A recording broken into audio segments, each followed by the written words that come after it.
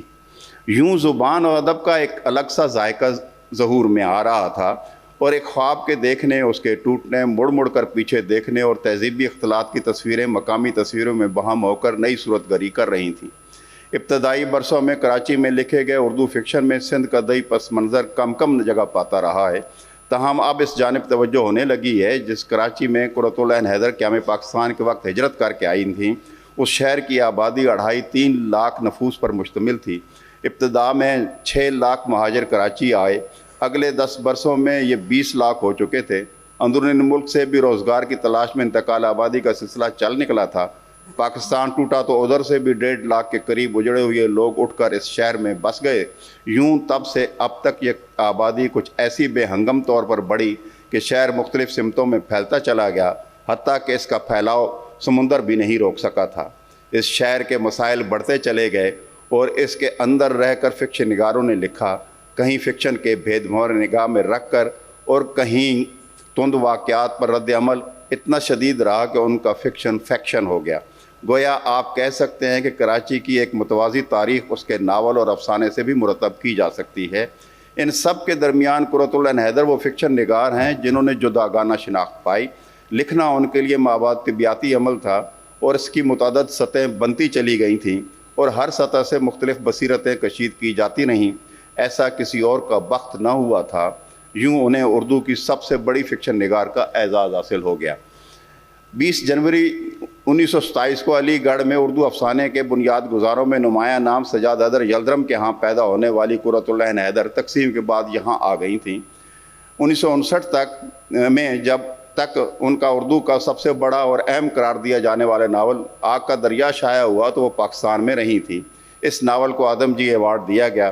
اگرچہ بعد ازاں وہ برطانیہ اور پھر ہندوستان پلٹ گئیں، مگر کراچی رہ کر انہوں نے اردو ادب کی مجموعی فضا پر جو اثرات مرتب کیے وہ مستقل نوعیت کے ہیں۔ قرۃ العین حیدر مہاجر قافلوں کی چشمدید گواہ تھیں اور خود بھی گھر بار چھوڑنے کے تجربے سے گزری تھیں۔ یہی سبب ہے کہ وہ اپنی تحریروں میں بھی مہاجرین کے قافلوں اور ان کے دکھ درد میں شریک نظر آتی ہیں۔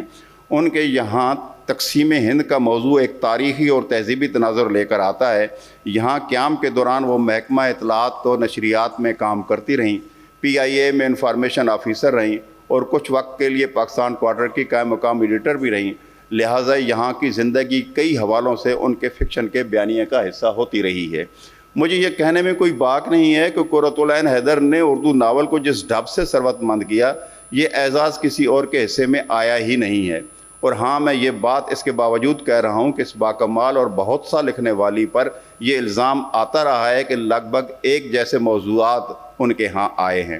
وہی اودھ کے جاگیردارانہ معاشی زوال، معاشرتی انہدام، وہی حال سے ناآسودگی، وہی شدید عدم احساس۔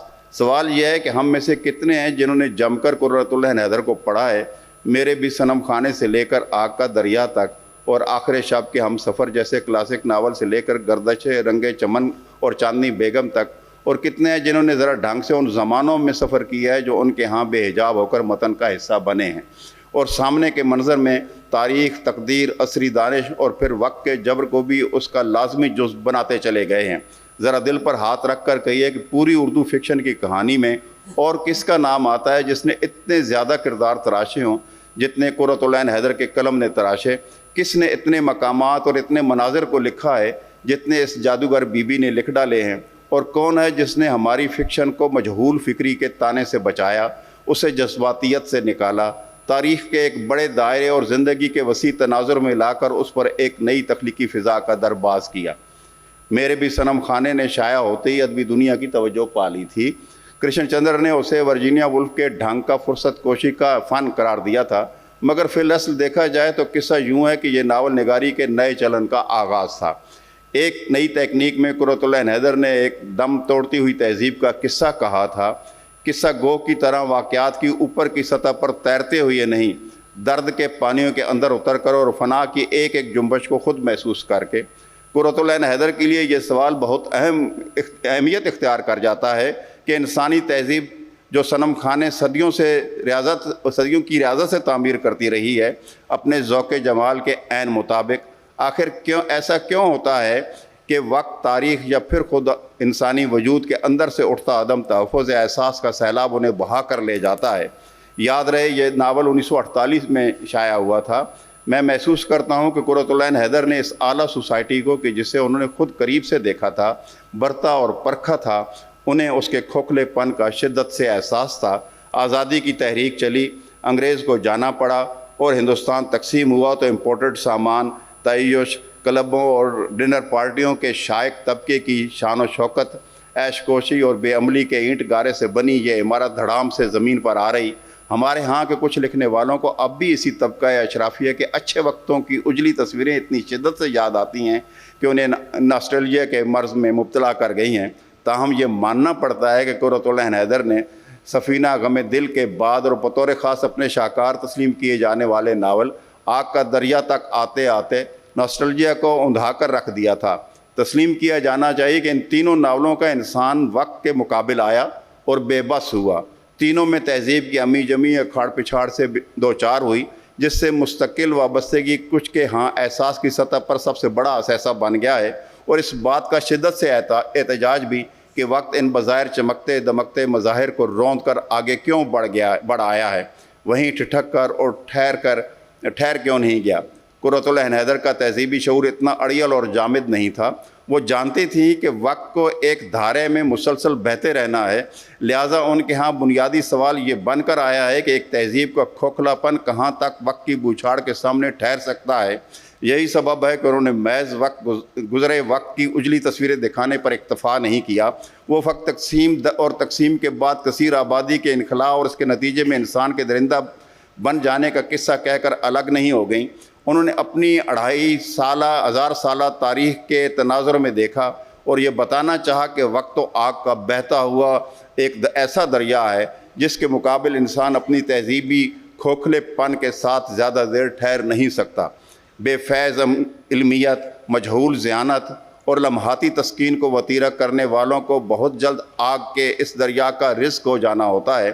آگ کا دریا میں زمانی اور مکانی جہاں جس طرح زمان اور مکان جس طرح پھیل اور سکڑ رہا ہے، اسے سمجھنے کے لیے قاری کو پہلے حصے میں قدیم ہندو تہذیب کی علامت بن جانے والے گوتم نیلامبر اور دوسرے حصے میں اپنے علم، شجاعت اور جمال کے ساتھ ابھر کر سامنے آنے والے ابو المنصور کمال الدین کو پوری توجہ دینا ہوگی۔ تیسرے حصے کی کہانی کا ماحول وہی ہے جس سے قرۃ العین حیدر کا قاری اس کے گزشتہ ناولوں سے مانوس ہوتا چلا آ رہا ہے۔ وہی ہند مسلم لکھنوی تہذیب اس ناول کے آخری حصے میں آزادی کے بعد تک کے زمانے تک کہانی کو لا کر کئی سوالات اٹھا دیے گئے ہیں۔ چاندنی بیگم تک آتے آتے قرۃ العین حیدر مسلمانوں کے مسلم طبقے کے گرے پڑے کرداروں کو بھی لائق اعتناع سمجھنے لگی تھیں۔ مسلم اشرافیہ کے کردار سوچتے بہت تھے، لہٰذا گزشتہ کہانیاں ذہنی فضا میں رہتی تھیں اور ٹھہر ٹھہر کر چلتی تھیں۔ چاندنی بیگم کے کردار عملی زندگی سے اٹھائے گئے تھے، لہٰذا وہ قدرے زیادہ متحرک اور عملی نظر آتے ہیں۔ اس ناول میں بھی وقت قرۃ العین حیدر کی من بھاتی ڈگر پر ہی رواں دواں رہتا ہے۔ ہر سال نئے وقت کی باڑھ آتی ہے اور باقی ماندہ ملبہ بہا کر لے جاتی ہے۔ ان کے ہاں یہاں بھی بنیادی موضوع وقت مقابل انسان کی پسپائی ہے۔ گردش رنگ چمن کو اس لیے قابل توجہ سمجھا جانا چاہیے کہ اس میں مسلم اقدار کے زوال کی کہانی کہنے کے جن کرداروں کا انتخاب کیا گیا ہے، ان جیسے کرداروں کا مشاہدہ کرنے اور انہیں ڈھنگ سے لکھنے کے لیے انہیں اپنی معمول کی زندگی سے باہر آنا پڑا ہوگا۔ اس ناول کی طوائف النسل عورتیں اعلیٰ تعلیم یافتہ ہو کر بھی مردود ٹھہرتی ہیں۔ کمزور ماضی رکھنے والوں کی کئی نسلوں کو وقت لتاڑ کر رکھ دیتا ہے۔ اندلیب بیگ، ڈاکٹر امبرین اور نگار خانم کی اس کہانی میں بھی فنا اور انسان کی بے وقتی کی تصویریں یہاں وہاں بکھری پڑی ہیں۔ قرۃ العین حیدر کے افسانوں کے موضوعات ان کے کرداروں کے میلانات اور ان کے ناول کے موضوعات اور کرداروں سے کچھ زیادہ فاصلے پر نہیں ہیں، بلکہ یہ کہنے میں بھی کوئی مذائقہ نہیں ہوگا کہ ان کے افسانے کا اسلوب بھی ان کی ناول نگاری کے زیر اثر رہا۔ ہر قابل قبول کہانی زندگی کی ایک کاش کے بجائے کل کو کلاوے میں لینے کی طرف لپکتی رہی ہے۔ یہاں بھی وہی بانج محفلیں ہیں، وہی بالائی طبقہ ہے اور اس کی بے عملی ہے، اور ساتھ ہی ساتھ کہیں کہیں ستاروں کی طرح چمکتے دمکتے متحرک کردار۔ انہوں نے جلا وطن، ہاؤسنگ سوسائٹی، پت جھڑ کی آواز، کارمن، فوٹوگرافر اور اس طرح کے کامیاب اور قابل توجہ افسانوں میں زندگی کو ایک بھید کی طرح لیا ہے لیا ہے اور اسے تاریخ، وقت اور تہذیبی تناظر میں سمجھنے اور سمجھانے کی کوشش کی گئی ہے۔ اور آخری بات مجموعی پر دیکھیں تو قرۃ العین حیدر کا یہ کارنامہ بنتا ہے کہ انہوں نے اپنے عورت ہونے کو کمزوری نہیں جانا، اسے اپنی تخلیقی قوت بنایا ہے۔ معروف لکھنے والوں کے زمانے میں لکھنا شروع کیا مگر مروبیت کو قریب نہ پھٹکنے دیا، لہٰذا اپنی الگ سے شناخت بنائی۔ کہانی کو محض چٹکلا یا پھر لذت پارا نہیں رہنے دیا، اس کے سینے میں دل اور سر کے کاسے میں بھیجا رکھ دیا ہے۔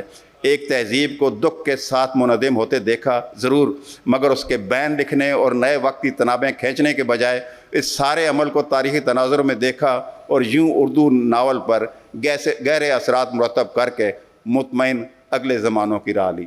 بہت شکریہ جی۔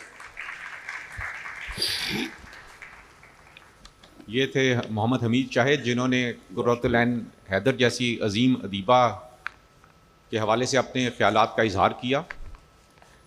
اب میں دعوت دوں گا اخلاق احمد صاحب کو۔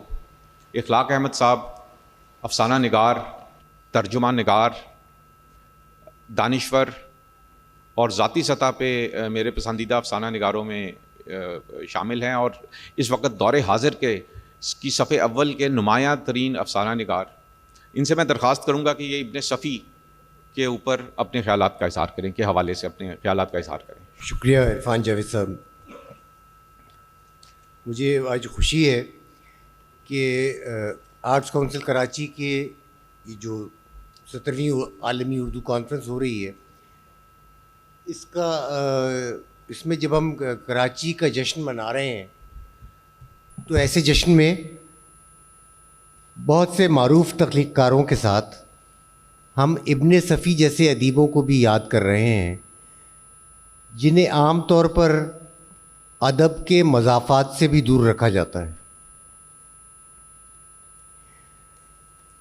یہ شاید 1965 کی بات ہے۔ ہم لاہور کے علاقے دھرمپورہ میں رہتے تھے۔ میرے بڑے بھائی احمد اقبال ان دنوں ایک سرکاری محکمے سے وابستہ تھے۔ اس محکمے میں لائبریری قائم کرنے کی ذمہ داری بھائی جان کو سونپی گئی تو چند دنوں کے لیے ہمارے گھر میں کتابوں کا ڈھیر لگ گیا۔ جب تک دفتر میں لائبریری کے لیے جگہ تیار ہوتی رہی، فرنیچر کا بندوبست کیا جاتا رہا، اس وقت تک ستلی سے مدے کتابوں کے وہ بہت سے بنڈل ہمارے ہی گھر رہے۔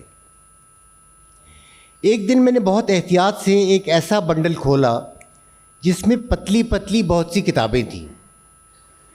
بچوں کے رسائل پڑھنے کے باعث میرا خیال تھا کہ یہ کتابیں کم صفحات کی ہیں تو شاید بچوں کی کتابیں ہوں گی۔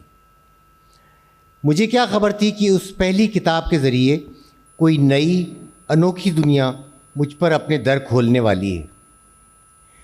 وہ ابن صفی کی عمران سیریز کا کوئی ناول تھا جو میں نے پڑھنا شروع کیا۔ اپنی کم عمری کے باعث میں کچھ سمجھا، کچھ نہیں سمجھا، مگر بیزاری نہیں ہوئی، کچھ الگ سا مزہ آیا۔ پتہ نہیں X2 کا کیا مطلب تھا، 2 سیٹر کیا بلا تھی، جولیانا فٹز واٹر جیسا عجیب و غریب نام کیوں رکھا گیا تھا، مگر وہ پوری فضا بڑی مزیدار تھی۔ عمران کی شوخی بڑی چٹپٹی تھی اور جملے عجب تیکھے سے تھے۔ 2 دن میں یہ کتاب ختم کر کے واپس بنڈل میں رکھی اور دوسری نکال لی۔ تیسری چوتھی کتاب تک میں معاملات کو کچھ کچھ سمجھنے لگا تھا، اور اگر درمیان میں 2 اجنبی یعنی کرنل فریدی اور حمید نہ آ جاتے اور میں ان کا نیا سیٹ اپ سمجھنے کی کوششوں میں نہ الجھ جاتا تو عمران کسی قریبی دوست کی طرح میرے بہت قریب آ چکا ہوتا۔ اس دوران ہی وہ کتابیں بھائی جان کی دفتری لائبریری چلی گئیں اور ہم کراچی منتقل ہو گئے۔ کراچی آنے کے کچھ عرصے بعد مجھے پتہ چلا کہ ہمارے گھر سے کچھ دور جمشید روڈ نمبر 2 پر ایک لائبریری ہے جہاں سے ہر طرح کے ناول رسالے کرائے پر مل جاتے ہیں۔ اس زمانے میں ایسی لائبریریاں ہر محلے میں ہوتی تھیں، تو اس طرح جمشید روڈ کی ایک نیم تاریخ سیلن زدہ اقبال لائبریری کے ذریعے میں نے عمران سے، فریدی اور حمید سے اور ابن صفی سے تعلقات دوبارہ استوار کیے۔ آج پلٹ کر دیکھتا ہوں تو محسوس ہوتا ہے کہ 28 سال میں 250 کے لگ بھگ ناول لکھنے والے ابن صفی کوئی جادوگر تھے جنہوں نے وہ راز پا لیا تھا جو چند مصنف ہی جان پاتے ہیں، یعنی اثر کرنے والی، دل میں اترنے والی، باندھے رکھنے والی کہانی تخلیق کرنا۔ یہ کوئی آسان کام نہیں ہے۔ آسان ہوتا تو ہر ماہ درجنوں اچھے کہانی کار منظر عام پر آتے اور کہانی کاروں کی قلت کا شکوہ کرنے کی ضرورت ہی نہ رہتی۔ ابن صفی کی مقبولیت کے زمانے کا احوال آج بیان کریں تو شاید اس پر مبالغے کا گمان ہو، مگر میں نے اپنی نوعمری میں ان کے نئے ناول کی آمد کے اعلان سے پیدا ہونے والا عوامی جوش و خروش دیکھا ہے۔ میں نے کراچی کے ریگل چوک پر ان کے ناولوں کے اجرا پر بےتاب قارئین کی قطاریں دیکھی ہیں، اور میں محلہ محلہ قائم لائبریریوں میں ان کا نیا ناول کرائے پر حاصل کر کے پڑھنے کے خواہشمندوں کی لڑائیوں کا شاہد ہوں۔ عوامی سطح پر تیز رفتار فروخت کے یہ مناظر میں نے صرف 2 مطبوعات کے لیے ہی دیکھے، ابن صفی کے ناول یا پھر سبرنگ کے تازہ شمارے کی آمد۔ عوامی سطح پر ایسی مقبولیت کسی اتفاق کی بدولت نہیں ہوتی، یہ لکھنے کے فن میں مہارت، ذہن کی زرخیزی، عمدہ اسلوب اور برسوں پر محیط محنت کے ذریعے ہی نصیب ہوتی ہے، اور اسے برقرار رکھنے کا مرحلہ بار بار ایک نئے امتحان میں سرخرو ہونے جیسا دشوار ہے۔ لفظوں کی ایک علیحدہ دنیا ہوتی ہے، پیچیدہ اور پراسرار۔ انگریزی کا ایک لفظ ہے مینٹور، اردو میں اسے اتالیق یا رہنما یا استاد وغیرہ کہا جاتا ہے۔ انگریزی میں اس کا مفہوم تجربہ کار اور قابل بھروسہ مشیر یا تربیت کار وغیرہ بتایا جاتا ہے، لیکن میرا خیال ہے کہ اس لفظ کا اصل مفہوم شاید اس سے بھی سوا ہے۔ کہنا میں یہ چاہتا ہوں کہ ابن صفی ایک مینٹور تھے، ایک غیبی مینٹور۔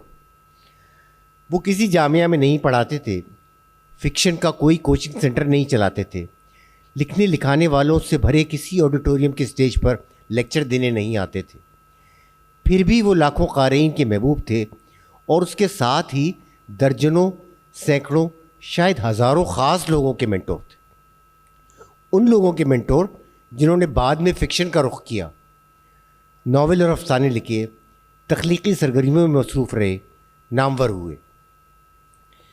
ادب میں ایک ایسا طبقہ موجود ہے، شاید ہمیشہ موجود رہا ہے، جو کسی بھی تخلیق کار کا مقام اور مرتبہ طے کرنے کا اختیار اپنے پاس رکھنے کا آرزومند رہتا ہے۔ ان میں روایتی مبصرین بھی شامل ہیں، تنقید نگار بھی، اور بعض اوقات خود لکھنے والے بھی۔ یہ ادب کا بادشاہ گر طبقہ ہے۔ سوئے ابن صفی پر ہی کیا موقوف ہے، اس طبقے نے آہستہ آہستہ سب کچھ مسترد کرنا شروع کر دیا ہے۔ کرشن چندر بھی، ممتاز مفتی بھی، اے حمید بھی، اور نہ جانے کون کون۔ استرداد کی تلوار ہے جو اندھا دھند چلائی جاتی ہے، یہ سوچے بغیر کہ ادب میں کسی کے اچھا یا کم اچھا ہونے، معیاری یا اوسط درجے کا ہونے کے بارے میں اصل فیصلہ وقت کرتا ہے۔ جس دیے میں جان ہوتی ہے وہی دیا رہ جاتا ہے، باقی سب وقت کے غبار میں گم ہو جاتا ہے۔ سو اگر آج ابن صفی کا نام ان کے رخصت ہونے کے 44 سال بعد بھی زندہ ہے تو سمجھ لینا چاہیے کہ رد و قبول کے جو پیمانے ان ماہرین نے ایجاد کیے تھے وہ بہت زیادہ قابل اعتبار نہیں تھے۔ ادب اور غیر ادب کی بحث میں پڑے بغیر، تعصب کی کوئی اینک لگائے بغیر ابن صفی کی زندگی کے سارے کام کو دیکھا جائے تو چند باتیں سامنے آتی ہیں۔ پہلی یہ کہ وہ کہانی کی بنت کے ماہر تھے، غیر معمولی ماہر۔ انہوں نے سراسر فینٹیسی کی 2 دنیایں تخلیق کی اور ان دنیاؤں کو پڑھنے والوں کے لیے قابل یقین بنا دیا۔ اتنا قابل یقین بنایا کہ لوگ ان خالص تخیلاتی کہانیوں سے عشق کرنے لگے۔ انہوں نے دوسرا بہت اہم کام یہ کیا کہ اردو فکشن کے بے شمار قاری پیدا کیے اور اردو زبان کو ایک نئے ڈھنگ سے فروغ دیا۔ کسی بھی زبان کو فروغ دینے، عوامی سطح پر لوگوں کو زبان کی تعلیم دینے اور باریکیاں سمجھانے کے لیے دل موہ لینے والے فکشن سے بڑا ہتھیار آج تک ایجاد نہیں ہو سکا۔ ابن صفی کا تیسرا کارنامہ وہ ہے جس کا آج بھی کشادہ دلی سے اعتراف نہیں کیا جاتا۔ اس کے بارے میں کل ہی حفیظ خان صاحب سے بھی بات ہو رہی تھی. انہوں نے ایسے لوگوں میں کہانی لکھنے کی تڑپ پیدا کی جن میں تخلیق کی کوئی نہ کوئی چنگاری موجود تھی. اچھا مصنف اپنے فن کے ذریعے نئے مصنف پیدا کرتا ہے. ابن صفی نے 2 طرح کے مصنفین پیدا کیے. ایک تو وہ جنہوں نے دیکھا دیکھی اپنی ہی عمران سیریز اور جاسوسی دنیا سیریز لکھنا شروع کی، جن کے کردار بھی وہی ابن صفی والے تھے، مہم جوئی ذرا مختلف تھی. یہ ناول بھی ان لوگوں میں خوب مقبول ہوئے جو ابن صفی کے ناول چاٹ چکے تھے، مگر ہر مہینے اسی فضا میں لکھے گئے مزید 2-4 ناول پڑھنا چاہتے تھے. کچھ لوگوں نے ابن صفی کے ناولوں سے ملتے جلتے ناول بھی لکھے جن میں بالکل نئے کردار تھے.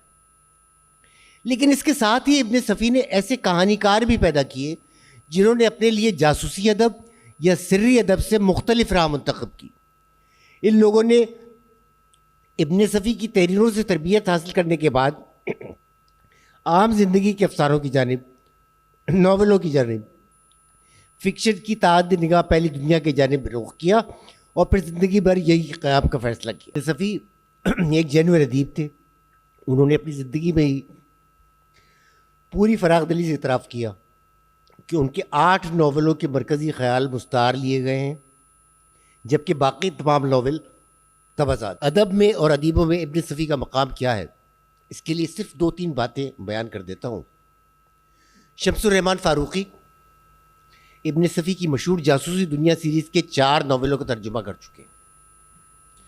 معروف فکشن نگار خالد جاوید کہہ چکے ہیں کہ ابن صفی کی تحریریں دراصل ایک مہا بیانیہ ہیں جو 28 برس تک لگاتار شائع ہوتی رہی. پروفیسر ابو الخیر کشفی نے لکھا، یہ سب سے مزے کی چیز، کوٹ: میں نے کبھی ابن صفی کے ناولوں کو کتابوں کے درمیان چھپا کر نہیں رکھا. ہمارے انٹلیکچوئل اسے ایک سب سٹینڈرڈ مواد گردانتے ہیں، لیکن ان میں سے کوئی ابن صفی کے تخلیقی ذہن کا مقابلہ نہیں کر سکتا.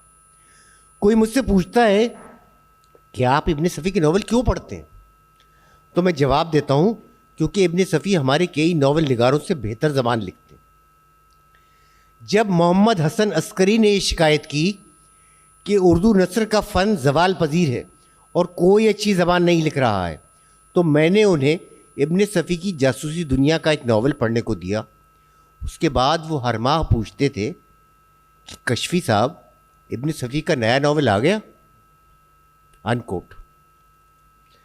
کم لوگ ہوتے ہیں جو اپنی زندگی میں ایسی کامیابی، ایسی مقبولیت حاصل کریں کہ انہیں پورے اعتماد کے ساتھ لیجنڈ کہا جا سکے. ابن صفی انہی گنے چنے چند لوگوں میں سے ایک تھے. شکریہ.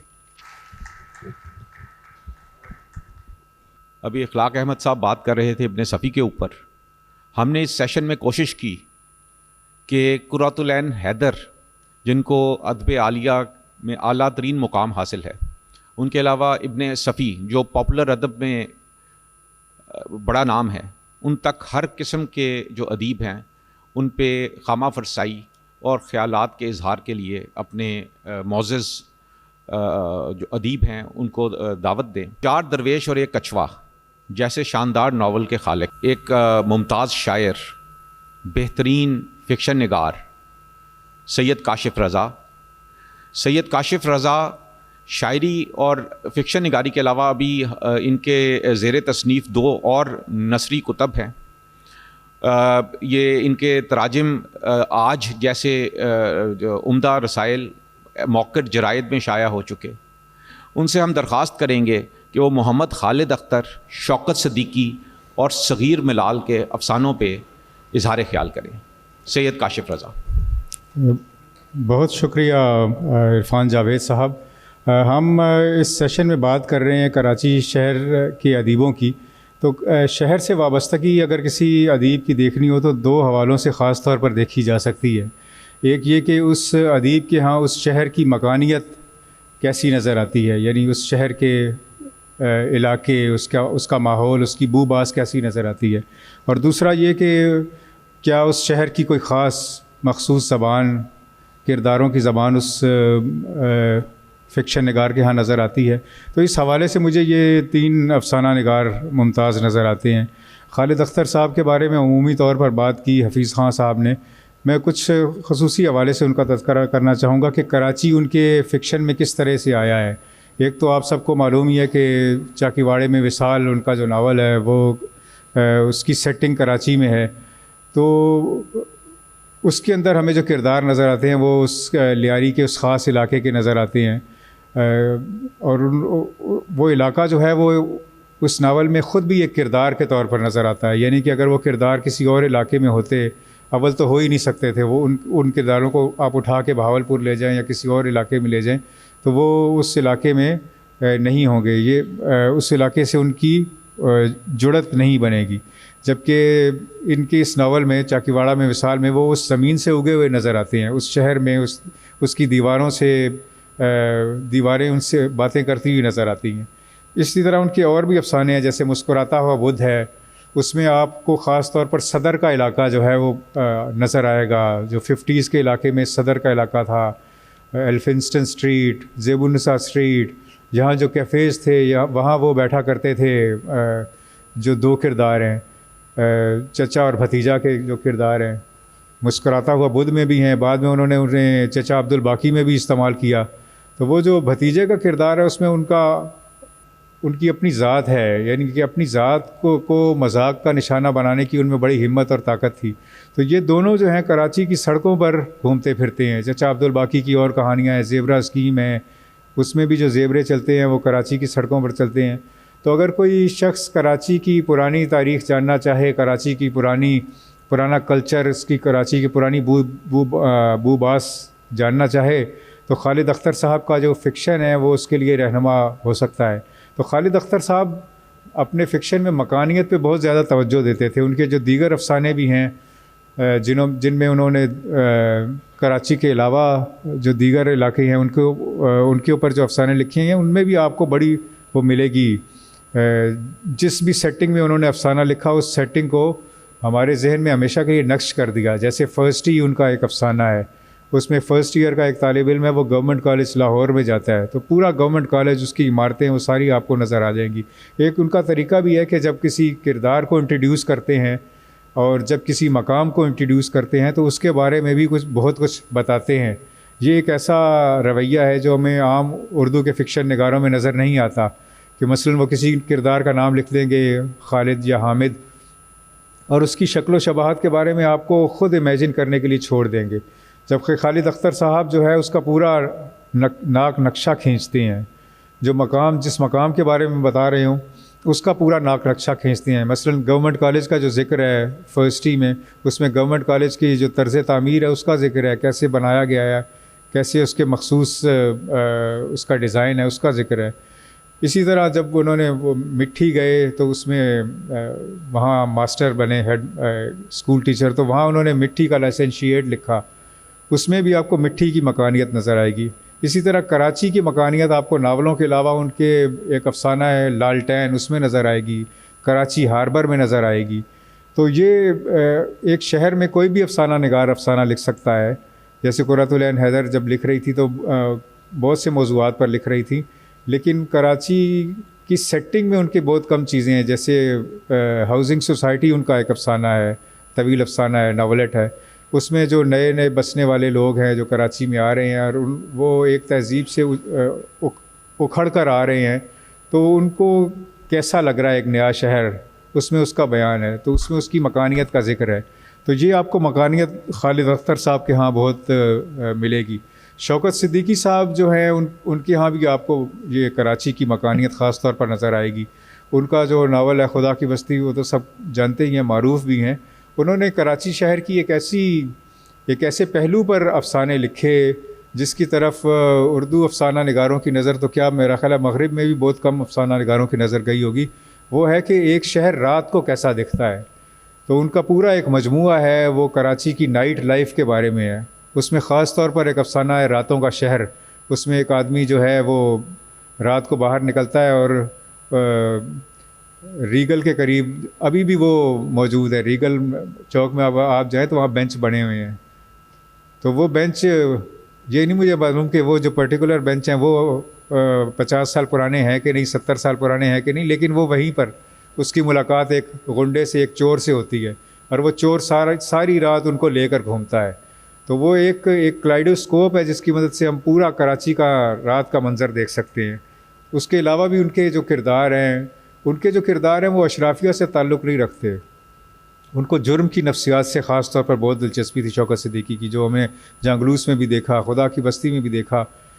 وہ جو جرائم پیشہ لوگ ہیں، جرائم پیشہ کردار ہیں، جن کو جرائم پیشہ کہتے ہیں لوگ، وہ رات میں ان کا رویہ کیا ہوتا ہے وہ آپ کو ان افسانوں میں نظر آئے گا. صغیر ملال اسی طرح ہیں، ان کے افسانے مختلف طرح کے ہیں. ان کے افسانوں میں مکانیت کا تجربہ اس طرح نہیں ملتا جس طرح خالد اختر صاحب کے ہاں ہے یا شوکت صدیقی کے ہاں ہے.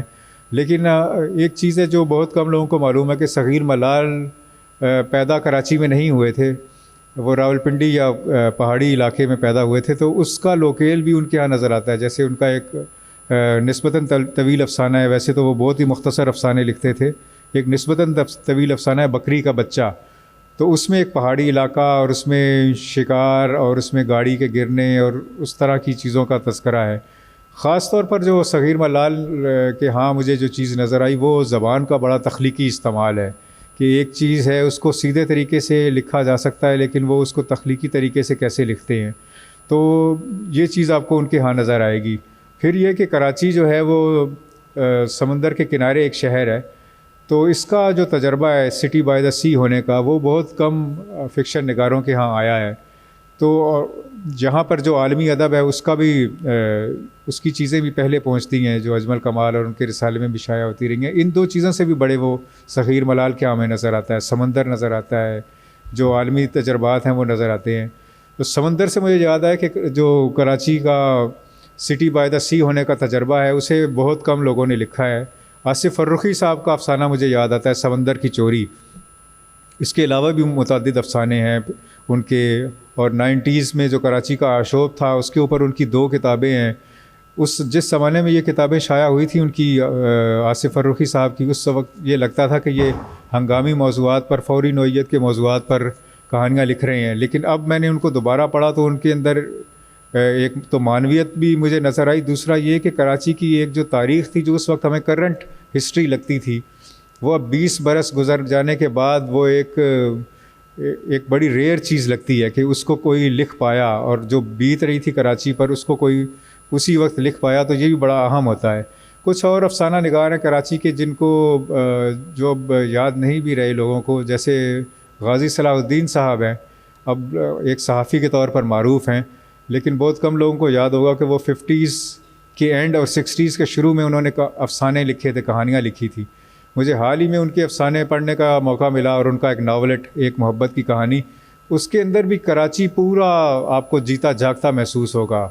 PCHS کی گلیاں آپ کو نظر آئیں گی، کلفٹن کا ساحل نظر آئے گا جہاں پر یہ سی ویو اور کلفٹن اس وقت نہیں ہوتا تھا بلکہ 3 تلوار تک کے آگے کوئی آبادی نہیں تھی.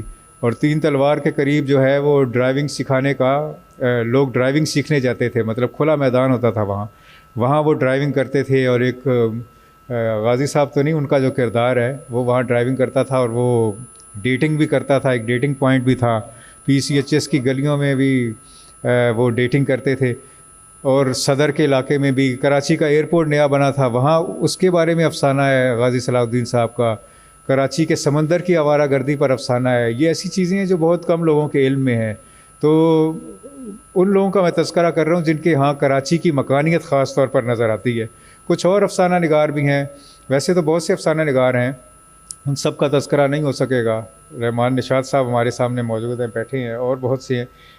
رفاقت حیات نے ایک افسانہ لکھا تھا 80s کے زمانے میں، جو کرفیو کراچی کے شہر میں لگ جاتا تھا، تو اس کو بہت کم لوگوں نے اس کو افسانے کا، فکشن کا موضوع بنایا ہوگا. وہ ایک بڑا بھرپور افسانہ ہے. اسی طرح عمر محبوب ٹیپو ہیں، انہوں نے 90s کے زمانے میں جو کراچی تھا اس کو ایک بڑے مختلف اینگل سے دیکھا ہے. جیسے آصف فروخی صاحب کا ڈائریکٹ تجربہ نہیں تھا ان کرداروں کے ساتھ ان جگہوں پر زندگی بسر کرنے کا جہاں یہ افتاد بیت رہی تھی. عمر محبوب ٹیپو کا ایک بڑا شاندار افسانہ ہے لائنز ایریا میں ایک ٹائٹ رات. وہ ایک ٹائٹ رات سے ہی آپ دیکھیں کہ کراچی کی ایک مخصوص زبان بھی ہے اس میں، اور اس میں ایک آدمی ہے جو چھپنے کی کوشش کر رہا ہے پولیس سے، تو اس اینگل سے بھی ہے. محمد امین الدین کے اس طرح کے بہت سے افسانے ہیں.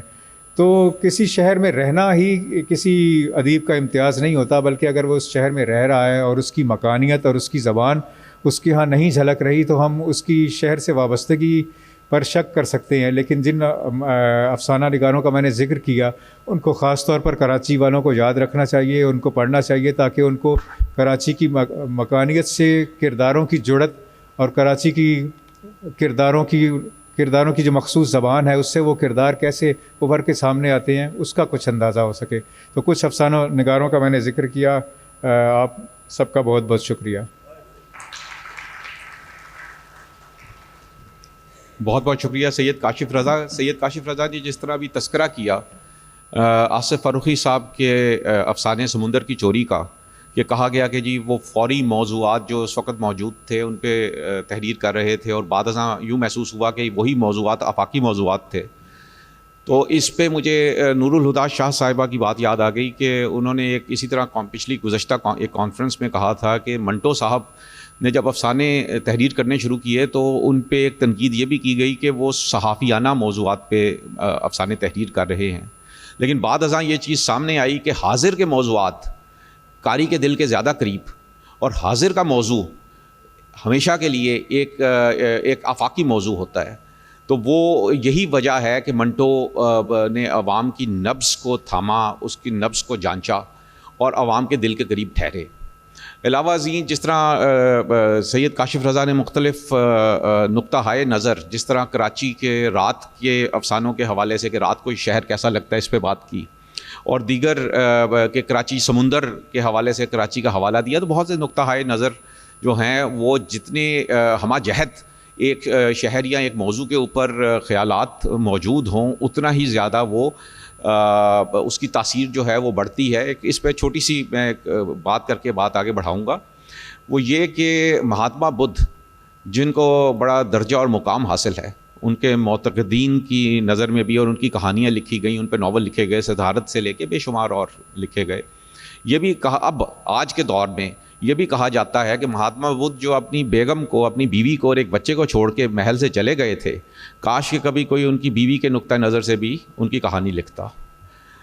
یہ بات کر کے میں اب درخواست کروں گا اقبال خورشید، مدیر، افسانہ نگار، مترجم، ناول نگار اور ایک خوبصورت انسان، ان سے کہ وہ شوکت صدیقی صاحب جنہوں نے اپنے ناول خدا کی بستی میں کراچی کی جو شہری ثقافت کے اوپر ایک عمدہ فن پارہ تخلیق کیا، اور اس کے بعد مسلسل اپنی مختلف تخلیقات میں اس شہر کی اور پورے پاکستان کے مختلف شہروں اور قصبات کی جو ثقافت ہے اس کو سامنے لے کے آئے، ان کے حوالے سے اپنے خیالات کا اظہار کرے.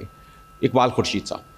شروع اللہ کے بابرکت نام سے تمام احباب کی خدمت میں اقبال خورشید کا سلام. حضرات، شوکت صدیقی صاحب پہ مجھے اظہار خیال کرنا ہے. میری یہ حیثیت تو نہیں، مگر میں یہ بات اطمینان سے کہہ سکتا ہوں، اعتماد سے کہہ سکتا ہوں کہ اردو فکشن، بالخصوص اردو ناول کا تذکرہ شوکت صدیقی صاحب کے ذکر کے بغیر ادھورا ہے. تو اردو ناول جو ہے اس کی عمر لگ بھگ 1.25 برس ہو چکی ہے، اور اگر ہم دیکھیں کہ شوکت صدیقی کے ناول خاص طور پہ خدا کی بستی اس کے مرکز میں موجود ہے، کسی بلند قامت پہاڑ کی طرح، کسی ہمالیہ کی طرح.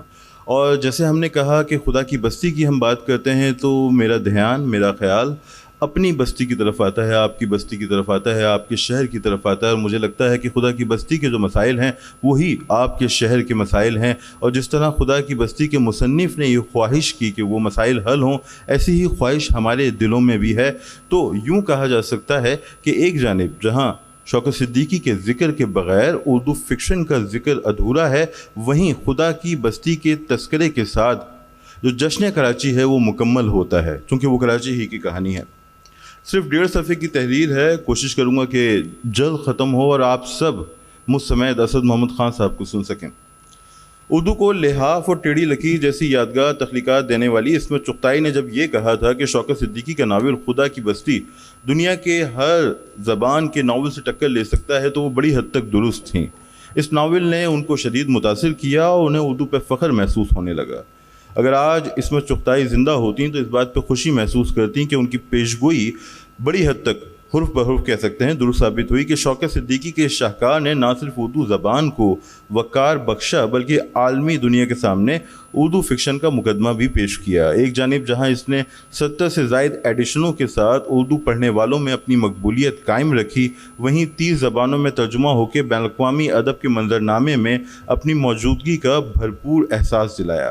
یہ انگریزی، روسی، چینی، جاپانی، ہندی اور بنگلہ زبانوں میں پیش کیا گیا، اس کا ترجمہ ہوا۔ اس کے علاوہ ہندوستان کی مختلف علاقائی زبانوں میں بھی اس کی ٹرانسلیشنز دستیاب ہیں۔ اور جب ہم شوکت صدیقی صاحب کا 100واں یوم پیدائش منا چکے ہیں، میرے خیال میں یہ ناول اور متعلقہ ہو جاتا ہے۔ عبداللہ حسین صاحب نے کہا تھا کہ جو وقت ہے وہ ناول کا اصل امتحان ہے، یعنی یہ نقاد نہیں بلکہ جو ریڈر ہے یہ فیصلہ کرتا ہے، اور اخلاق احمد صاحب نے بھی ابھی یہی بات کہی۔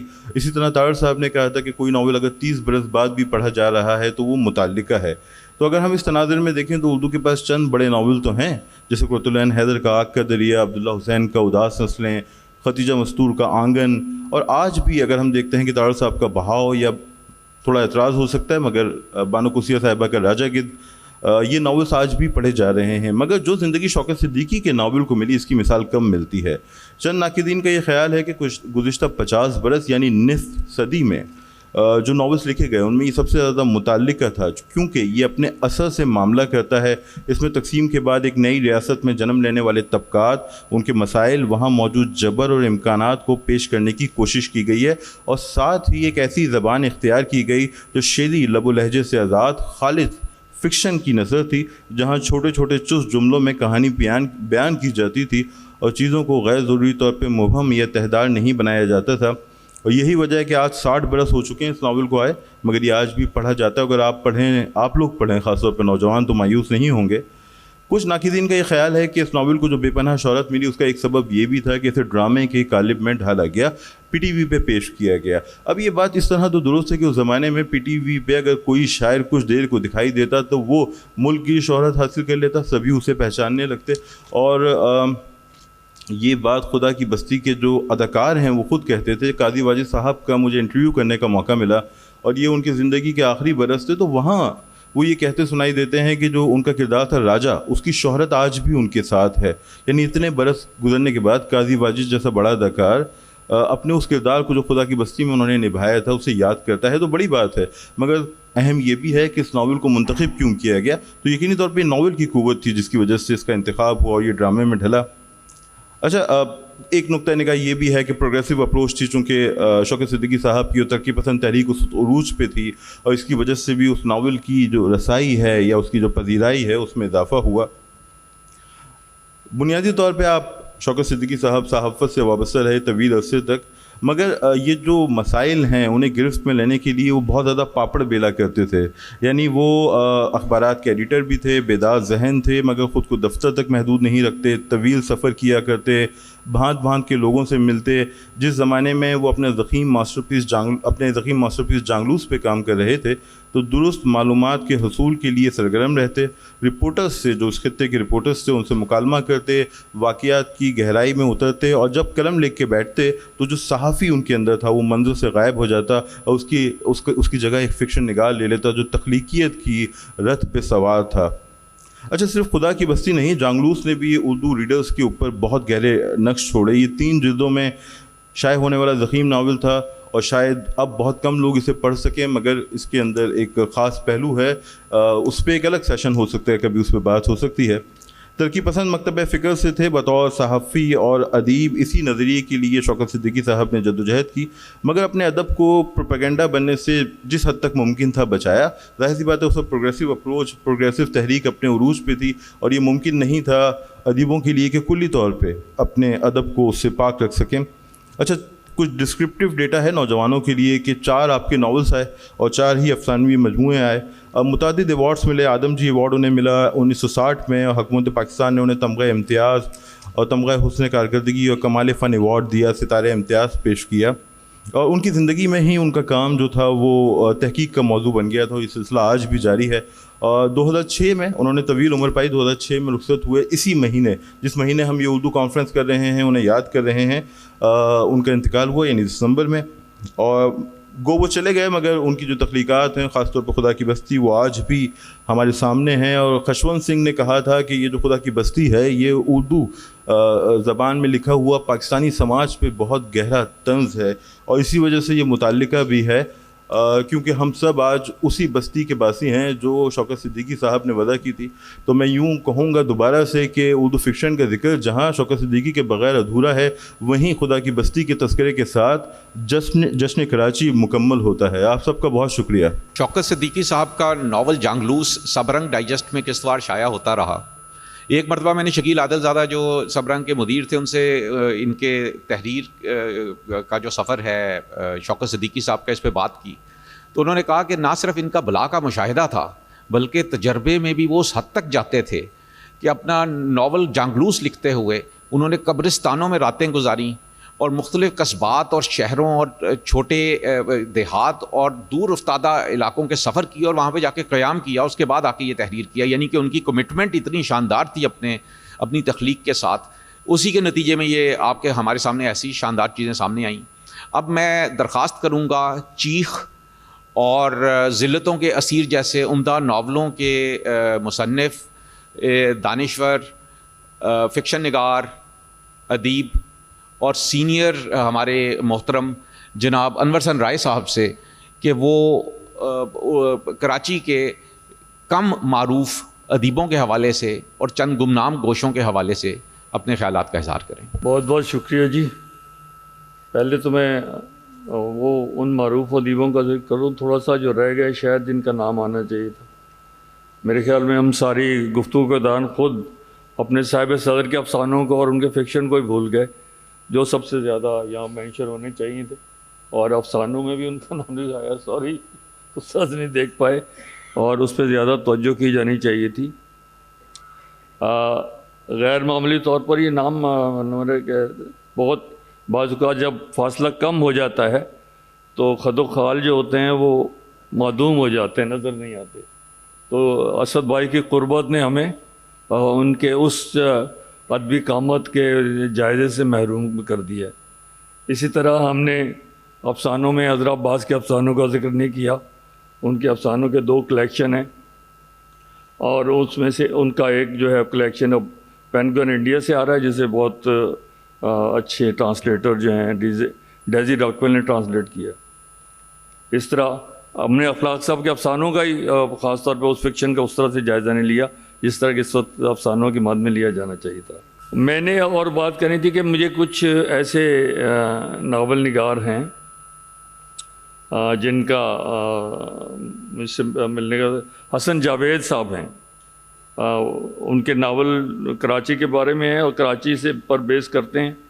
اور ایک عثمان صاحب ہیں یہاں کتب فروش ہیں جن کو میں اپنے فرسٹ ایئر کے زمانے سے جانتا ہوں, فٹ پاتھ پہ ان سے کتابیں لیتا تھا. ان کے 4 ناول اور وہ چاروں کے چاروں کراچی پر بیسڈ ہیں, اور ان میں ایک بالکل مختلف قسم کا کراچی نظر آتا ہے. ہمارے شوکت صدیقی صاحب کے کراچی سے بھی مختلف اور چاکے ماڑا میں وصال سے بھی مختلف. اور وہ کراچی جو ہے وہ کیونکہ ایک معروف جو ادیبوں کا نقطہ نظر ہوتا ہے اس اینگل سے نہیں دیکھا گیا, تو اس میں ایک ریئل کراچی جو ہے وہ ایک نئی شکل بناتا ہوا نظر آتا. اس طرح ایک امین الدین صاحب کا ایک ناول آیا تھا کراچی والے, اور وہ خاص طور پر کراچی کے حوالے سے بہت اہم ہے. اور اصل میں کراچی کے لکھنے والوں میں زیادہ تر میں نے جانا ہے آصف سے, کیونکہ آصف بہت زیادہ تگ و دو کرتے تھے کہ کون لکھنے والے ہیں, زیادہ کس نے لکھا ہے, اس کے چھپوانے کی مدد کرنا, اس کے اور چیزیں کرنا. تو اس کی وجہ سے بہت ساری چیزیں جو ہیں وہ میرے ناول میں ہیں. جیسے کاشف کے ناول کا جو ہے وہ بڑا حصہ جو ہے کراچی کے حوالے سے دیکھنے کے لائق ہے, اور اس میں پورا جو ہے ایک بڑے احسان ہے کس طرح سے ان کی کایا کلب ہوتی ہے اور کس طرح سے وہ اپنے معنی کا نیا تغیر اور نئے معنی پیدا کرتے ہیں. وہ اس اعتبار سے بہت اہم ہے. تو پھر ہمیں جو میں چاہتا تھا کہ تھوڑا سا ذکر اگر آ جاتا, ہم بھی دیکھتے کہ لیکن اگر انتقال کے بعد ہی ہم نے جائزہ لینا تو ٹھیک ہے, لیکن یہ کہ میرے دونوں ناول بھی کراچی سے ہی تعلق رکھتے ہیں، اگرچہ جب بھی کوئی فنکار کسی خاص ڈومین یا کسی خاص علاقے کو بظاہر پیش کرتا ہے تو اس کا ظاہر جو ہوتا ہے محض وہی نہیں ہوتا، اس کے نیچے ایک الگ دنیا ہوتی ہے جس کی ایک کائے قلب ہوتی ہے، اور جس کے ذریعے وہ ناول ٹرانسلینٹ کرتا ہے، وہ فکشن ٹرانسلیٹ کرتا ہے اور ایک نئی دنیا میں لے جاتا ہے۔ اگر نہیں لے جا پاتا تو پھر وہ ویسے ہی فکشن ہے سطحی قسم کا۔ لیکن ایک اور کراچی کے ساتھ جو واقعہ پیش آیا ہے کہ کراچی سے ڈائجسٹ بہت نکلے اور ہمارے بہت سارے فکشن لکھنے والے اس وجہ سے کہ ایک تو ادبی پرچے دیر سے نکلتے تھے، سماعی تھے تو 3 مہینے میں نہیں آتے تھے، ماہانہ تھے تو ہر مہینے نہیں آتے تھے، وجہ صرف افکار، ایک رسالہ ایسا تھا جو ہر مہینے باقاعدگی سے آتا تھا۔ اس طرح سیپ نے بہت آبیاری کی کراچی میں فکشن لکھنے والوں کی، اور سیپ کے نکلنے میں ہمارے اسد بھائی کا بھی اور عبید اللہ علیم صاحب کا بہت ہاتھ تھا، اور عبید اللہ علیم صاحب کے حوالے سے اور بھی کئی پرچے نکلے، ناول سیریز نکلا، ذکاء الرحمان نے نکالا، اس میں بہت سارے نئے لکھنے والے سامنے آئے، اور پاکستانی ادب سعیدہ گزدر کا، اس کے ذریعے سے فکشن کی بہت ساری نئی شکلیں ہمارے سامنے آئیں، اور ان کا جان بھائی کا انشاء اور جمیل جالبی صاحب کا نیا دور، اور یہ ہیں جنہوں نے یہاں بہت ساری اس کی آبیاری کی، اور بہت سارے اس میں بہت سارا ایسا فکشن موجود ہے جس کو کہ کبھی کسی طور پر اکٹھا ہونا چاہیے، سامنے آنا چاہیے، اور اس سے ایک تو ہمیں یہ پتہ چلے گا کہ کراچی کے میں جتنے بھی ادیب اب ہیں ان کی ابتدا کس کس طرح سے ہوئی۔ بہت سارے ادیب تو ظاہر ہے جو نامور ادیب تھے جو ہمارے ماڈل رہے، وہ تقسیم کے نتیجے میں جو ہجرت یا نقل مکانی کی اور اس کے نتیجے میں یہاں آئے لوگ، وہ ایک بنی بنائی دنیا ساتھ لے کر آئے تھے۔ تو کراچی اس سے پہلے وہ شہر نہیں تھا جو 1947 کے بعد بنا، اور جس کی شکل اب نئی بنی ہے۔ یہ جو کاسموپولیٹن شکل اب اختیار ہوئی ہے، اس میں 1947 کا بہت ہاتھ ہے، اور یہاں کی شاعری میں، یہاں کے فکشن میں، اور یہاں کے مجموعی ادب میں اور ادیبوں کی آبیاری میں اس کراچی کا ایک بہت بڑا کردار ہے۔ اور وہی کراچی ہر تحریر میں، چاہے یہاں کے لکھنے والے کچھ بھی لکھیں، میں گزشتہ روز ان سے کہہ رہا تھا کہ ہم لکھنے والے جو ہے نا ایک چیز سوچ کے لکھتے ہیں کہ ہم یہ لکھ رہے ہیں، لیکن ہماری زبان جو ہوتی ہے وہ صرف وہاں تک محدود نہیں رہتی، وہ ہمارے اندر چھپے ہوئے اس آدمی کو بھی سامنے لے آتی ہے، اس علاقے کو بھی سامنے لے آتی ہے جس کی بظاہر ہم نئے علاقوں کو سامنے لا کر جس کی پردہ پوشی کرنے کی کوشش کرتے ہیں۔ تو اس سارے ادب کو پڑھنے کے لیے اس آنکھ کی بھی ضرورت ہے، اور وہ شاید بہت زیادہ ہے۔ مثلا خالد اختر صاحب کا چاکی واڑہ جو ہے وہ اصل چاکی واڑے سے بہت مختلف ہے، اور شوکت صدیقی کے صاحب نے نہیں بتایا، لیکن ان کے جو لیاری ہے وہ لیاری اب جا کے دیکھیں تو وہ ایک نئی دنیا ہے، لیکن اس میں ایک لیاری جیتا جاگتا، اور وہ کراچی ایک ایسی نمو پاتا ہوا شہر نظر آتا ہے کہ جو بالکل اس کے اب اگر ہم ان کو شوکت صدیقی صاحب کے ناول کو پڑھیں تو ہمیں بالکل اس کے ایک نئے معنی نظر آئیں گے، کیونکہ اس کراچی پر اب ایک نیا کراچی جو ہے وہ وجود میں آ چکا ہے۔ تو میں تو خاص طور پر ان سب لوگوں کو ضرور یاد کرنا چاہتا تھا، سب سے زیادہ خراج تحسین تو ہمیں آصف کو پیش کرنا چاہیے۔ آصف جو ہے اس نے ہم کراچی کو نہ صرف ادبی جریدوں میں ایک نیا جریدہ دیا، بلکہ یہ جو دنیا آج ہم جس میں بیٹھے ہیں فیسٹیولز کی دنیا، اس کو پیدا کرنے میں بھی آصف فرقی کا بہت بڑا ہاتھ ہے۔ اور جب فیسٹیول ہوتا ہے مجھے آصف غیر موجود ہوتے بھی اپنے ارد گرد موجود نظر آتے ہیں، اور ان کی ساری باتیں جو ہیں میرے ذہن میں ایک ایک گونجتی ہیں۔ ہم سب لوگ اکٹھے ان کی وجہ سے ہوئے ہیں، اور یہ بہت بڑا کنٹریبیوشن ہے کہ پہلے اس شہر میں اس طرح سے ادیبوں کے اکٹھے ہونے کا کوئی امکان تک نہیں تھا۔ اس شخص نے نہ صرف وہ امکان پیدا کیا، وہ دنیا پیدا کر دی۔ اب اور احمد شاہ نے اب اس کا ایک نئی بہت بڑی ڈائمینشن دے دی ہے، اور جو KLF تھا اس کے بعد امینہ سید کا ایک دوسرا بھی شروع ہوا ہے۔ اب جو بھی چھوٹی کوشش بھی ہو، بڑی کوشش بھی ہو، داد تو دینی چاہیے، آخر آپ ایک ایسا کام کرنے کی کوشش کرتے ہیں جس کی ویسے بھی کوئی داد نہیں ملتی، جس کا کوئی صلہ بھی نہیں ملتا، لیکن جس کے ذریعے ہم بہت سا ایک دوسروں سے ملتے جو ہیں. یہ ملنا بھی پہلے ناممکن ہوتا تھا، ملنے کے لیے منصوبہ بندی کرنی پڑتی تھی، جانا پڑتا تھا، اور اتنا وقت اور اتنا وسائل جو ہیں وہ ہمارے پاس تو بہت زمانے تک بالکل بھی نہیں تھے، اور اس کا خیال تک نہیں ہم لا سکتے تھے. اب تو دنیا بہت بدل گئی ہے. اب تو میں جب چاہوں ہمیشہ ایسے 1 منٹ میں شکلاً بھی روبرو ہو سکتا ہوں، صوتاً بھی روبرو ہو سکتا ہوں، ایسے بھی مل سکتا ہوں. لیکن پہلے ایک خط جاتا تھا، اور اس زمانے جس کے پاس کبوتر نہیں تھے ان کا خط تو بہت ڈاک خانے کے رحم و کرم پہ ہوتا تھا، اور ضیاء جلندری کے رحم و کرم پہ ہوتا تھا. لیکن اب دنیا بہت مختلف ہے، اور ہمارا سارا فکشن جو ہے. ایک بات ضرور کہنی چاہیے کہ آپ نے ابن صفی صاحب کا، اخلاق صاحب نے ذکر کیا. میرے خیال میں اردو میں ریئل میجک ریئلزم کی اس سے نادر مثال شاید کوئی نہیں. ایک ایسی تخیلاتی دنیا کو قابل یقین بنا دینا کہ پڑھتے ہوئے، میں نہیں پڑھا، میں بھی پڑھا ہوں، میں ان کا معطوب رہا ہوں، نشہ ان کا مجھے جیسے ہوتا تھا نا، اس طرح نشہ ہوتا تھا کہ جب آتا تھا ناول ہم ریگل پہ جا کے کھڑے ہو جاتے تھے کہ ناول آئے گا، جیسے ہی لائن لگا کے، اور لائن لگی ہوتی تھی. وہ فکشن جس کے خریداروں کی لائن لگی ہوتی تھی، اور بعض اوقات شام تک وہ ناول ختم ہو جاتا تھا. تو یہ، اور پھر اس کی جو بنت کہانی اور نثر، ایسی عمدہ نثر تو کم لوگوں نے لکھی. شفاف آئینے کی طرح بالکل، ایک ذرا سی آپ کو وہ نہیں پیدا ہوتی تھی، اور لفظوں کا اور کوئی جو ہے ایسی برمحل استعمال. میرے خیال ہم سب لوگوں نے تو ان سے سیکھا، زبان ان سے سیکھی ہے. اگر دوسرا کنٹریبیوشن ڈائجسٹوں نے کیا ہے، جس میں شکیل عادل صاحب کو غیر معمولی طور پہ داد دینی چاہیے، کیونکہ انہوں نے بنیاد رکھی.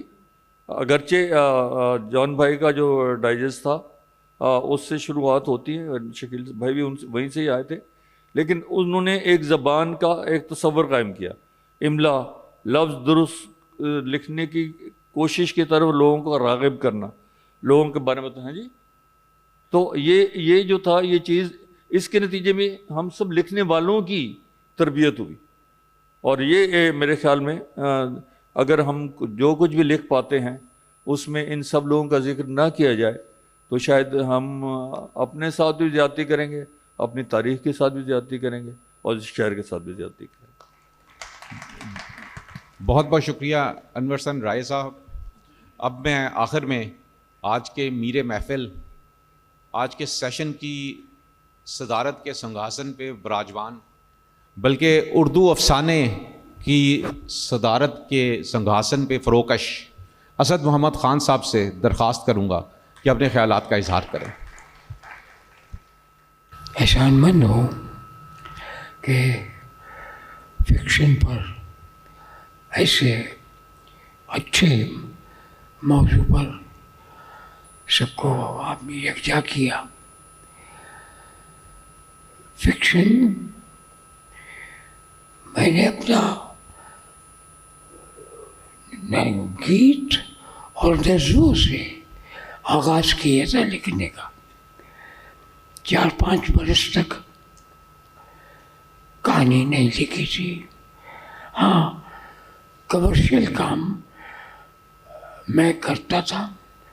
وجہ اس کی یہ تھی کہ میرے پیرنٹس ہندوستان سے نہیں آئے تھے، اور میں سندھ میں سیٹل ہوا تھا اپنے کزن کی وجہ سے، اور یہاں لکھنا شروع کیا تھا. بہرحال یہ عطا نفیس، سلیم احمد، ثاقب فاروقی اور میرے سارے دوست، ان کے کہے پر میں نے افسانے کا آغاز کیا. مطلب میں کمرشل رائٹنگ کرتا تھا ریڈیو کے لیے